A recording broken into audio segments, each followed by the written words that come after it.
అండి మన ఛానల్లో ములంకాడ జీడిపప్పు కర్రీ చేసి చూపిస్తానండి.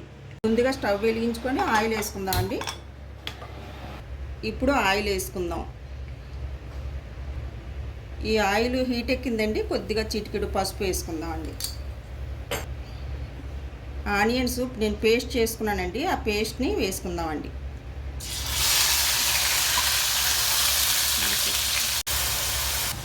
టమాటా పేస్ట్ అండి, దీంట్లో అల్లం వెల్లుల్లి పేస్ట్ కూడా వేసాను. పసుపు, జీడిపప్పు నానబెట్టుకొని వేసుకున్నానండి. ఇక్కడండి నేను వాటర్లో ఉడికించి పెట్టుకున్నానండి. దీంట్లో కొద్దిగా ఉప్పు వేసి మనం ఉడకబెట్టుకోవాలండి. టమాటా పేస్టు, జీడిపప్పు వేసుకోవాలండి. దీంట్లో అల్లం వెల్లుల్లి పేస్ట్ కూడా వేసాను.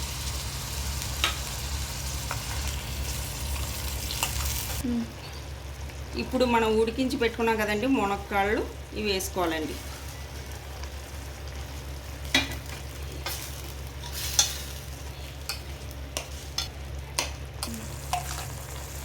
కొద్దిగా సాల్ట్, ఆల్రెడీ మనం మునక్కాళ్ళను నేను సాల్ట్ వేసి ఉడికించానండి. కొద్దిగా మళ్ళీ సరిపడినంత సాల్ట్ వేసుకోవాలండి. కొద్దిగా ధనియాల పొడి, కొద్దిగా గరం మసాలా,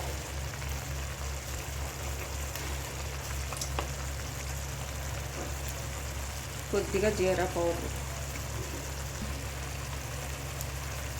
తగినంత కారం. ఈ కర్రీ అంతా ఒకసారి కలుపుకోవాలండి.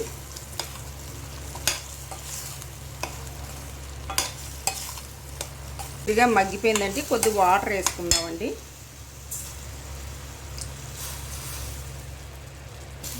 ఆల్రెడీ ఇది నేను మునక్కాళ్ళు ఉడికించానండి, 10 నిమిషాలు ఉడికితే సరిపోద్ది. చూడండి కర్రీ ఎంత బాగుందో.